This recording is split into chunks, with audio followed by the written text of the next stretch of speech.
Hello friends, welcome back to my YouTube channel. तो friends, आज की इस वीडियो में हम सीखेंगे स्ट्रेट पैंट की कटिंग एंड स्टिचिंग। इस पैंट को आप किसी भी कुर्ती के साथ वियर कर सकते हो। तो उसके लिए हमने 2.25 मीटर फैब्रिक लिया है। टाइम को ध्यान में रखते हुए हम वीडियो को स्टार्ट करते हैं। तो हमने कपड़े को इस तरीके से डबल फोल्ड में बिछा लिया है। फोल्डेड साइड हमने अपने तरफ रखा है। यहाँ पे स्ट्रेट लाइन बनाकर कपड़े को सीधा कर लेंगे। इसके बाद हम इसकी लेंथ की मार्किंग करेंगे। तो इस पैंट का रेडी लेंथ है 36 इंच। तो यहाँ पे हम 34 इंच पे मार्क करेंगे। 2 इंच का मेरा बेल्ट रहेगा, तो इसीलिए 2 इंच माइनस करके हमने 34 इंच पे मार्क किया है। और यहाँ से 2 इंच एक्स्ट्रा मार्किंग करेंगे, क्योंकि ये नीचे की तरफ से फोल्ड होगा। बेल्ट हम अलग से लगाएंगे। यहाँ पे हम कमर की मार्किंग करेंगे। तो उसके लिए जितना भी कमर का साइज़ है उसका हम चौथा हिस्सा लेंगे। तो इसका कमर का साइज़ है 28 इंच, तो उसका हम चौथा हिस्सा लेंगे। तो 7 इंच पे मार्क करेंगे। टेप को इस तरीके से रखेंगे और यहाँ पे हम 7 इंच पे एक पॉइंट बना लेंगे। फिर इस निशान से आगे की तरफ 2 इंच एक्स्ट्रा मार्किंग करेंगे सिलाई मार्जिन के लिए। 2 से 1.5 इंच यहाँ पे हम मार्क कर सकते हैं। फिर टेप को इस तरीके से रखेंगे और इसका टोटल नाप ले लेंगे। तो ये आ रहा है 9 इंच 2 सूता।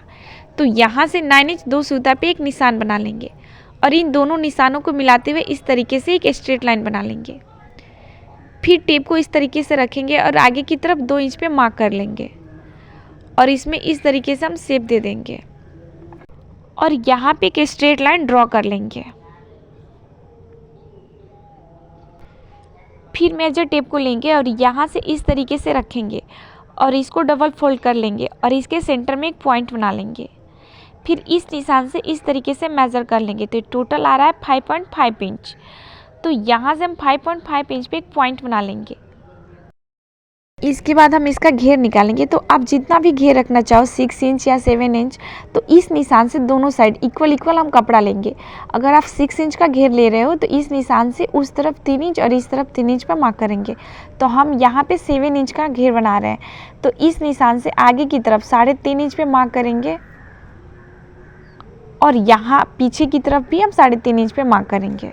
इन दोनों निशानों को मिलाते हुए हम शेप दे देंगे। तो यहाँ पे हम लेग कर्व की हेल्प से शेप दे रहे हैं। इससे शेप देना काफ़ी इजी होता है।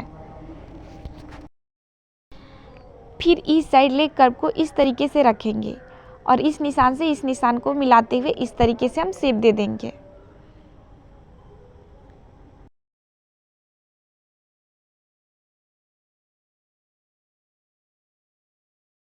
तो इस तरीके से फ्रंट पार्ट की मार्किंग हो चुकी है। अब हम इसका कटिंग कर लेंगे।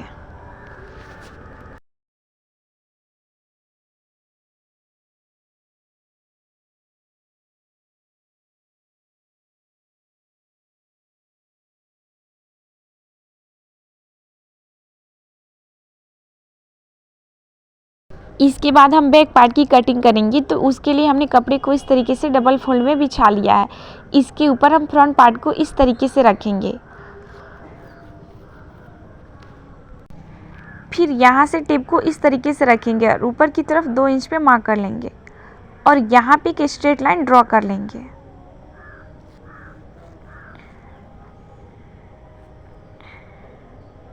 पैंट के इस साइड हमें कुछ भी चेंज नहीं करना है। इसको इसी तरीके से हम मार्क कर लेंगे। नीचे भी हम इसी तरीके से मार्क कर लेंगे।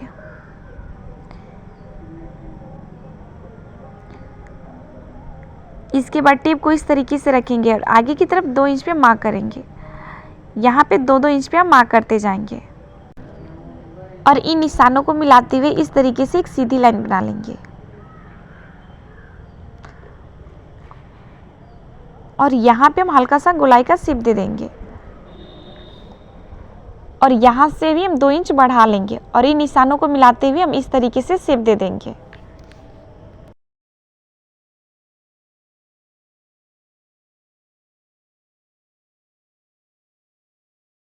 तो इस तरीके से बैक पार्ट की मार्किंग हो चुकी है। अब हम इसका कटिंग कर लेंगे।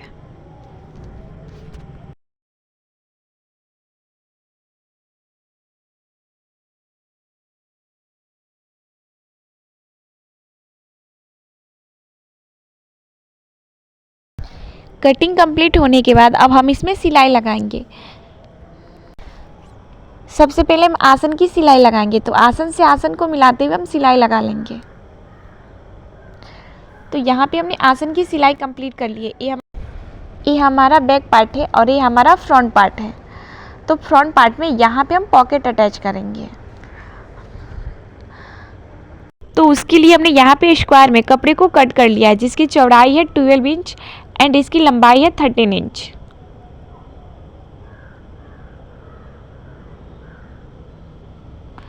इसको इस तरीके से सेंटर से फोल्ड करेंगे और यहाँ पे हम हल्का सा गोलाई का शेप दे देंगे और इसको कट करके हम अलग कर लेंगे। इसके बाद पॉकेट को इसके ऊपर इस तरीके से रखेंगे और यहाँ से हम 6 इंच नीचे की तरफ मार्क करेंगे और यहाँ से हम 2 इंच पे मार्क करेंगे और इन दोनों निशानों को मिलाते हुए इस तरीके से हम लाइन बना लेंगे। इसके बाद इस निशान पे हम सिलाई लगा लेंगे। तो सिलाई कंप्लीट होने के बाद एक्स्ट्रा कपड़ा को हम कट करके अलग कर लेंगे। इसको इस तरीके से फिंगर की हेल्प से प्रेस करके इसको अंदर की तरफ फोल्ड कर देंगे और इसके ऊपर हम सिलाई लगा लेंगे। तो यहाँ पे हमने सिलाई कंप्लीट कर लिया है। अब इसको हम बाहर की तरफ निकालेंगे। यहाँ पे हम 2 इंच पे मार्क करेंगे और इस निशान से मिलाते हुए इस तरीके से रखेंगे और यहाँ पे हम पिन अटैच कर लेंगे। नीचे की तरफ भी हम कपड़े को अच्छे से सेट कर लेंगे और यहाँ पे हम सिलाई लगा देंगे।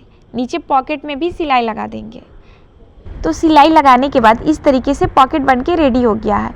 आप चाहे तो इस साइड भी पॉकेट लगा सकते हो। इसके बाद हम बैक पार्ट को इसके ऊपर इस तरीके से रखेंगे। दोनों पार्ट की सीधी साइड एक दूसरे के ऊपर होनी चाहिए और यहाँ पे हम एक सीधी सिलाई लगा लेंगे। तो सिलाई कंप्लीट हो चुकी है। ये हमारा फ्रंट पार्ट है और नीचे की तरफ हमारा बैक पार्ट है। इसके बाद हम इसमें बेल्ट अटैच करेंगे।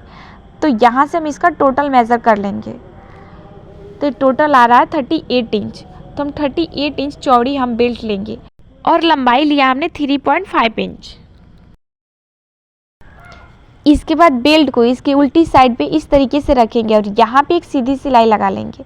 तो सिलाई कंप्लीट होने के बाद इसको इस तरीके से फोल्ड करके इसके ऊपर से हम सिलाई लगा देंगे। इसके अंदर हम लास्टिक इंसर्ट करेंगे। तो उसके लिए हम कमर का टोटल साइज लेंगे। तो कमर का टोटल साइज है 28 इंच। तो उसमें से हम 4 इंच माइनस करेंगे तो आएगा 24 इंच। तो यहाँ पे 24 इंच पे हम कट कर लेंगे। इसके बाद सेफ्टी पिन के हेल्प से हम लास्टिक इसके अंदर इंसर्ट कर देंगे।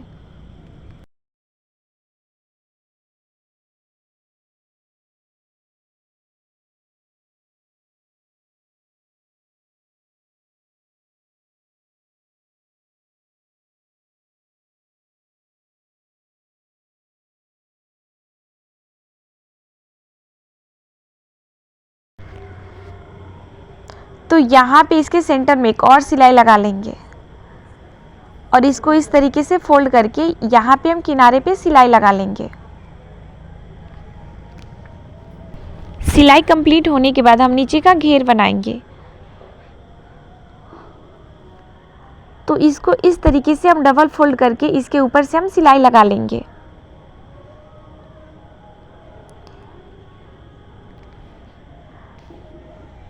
तो दोनों पैरों को हमने इसी तरीके से रेडी कर लिया है और इसके बाद हम यहाँ पे सिलाई लगाकर इसको कंप्लीट कर लेंगे।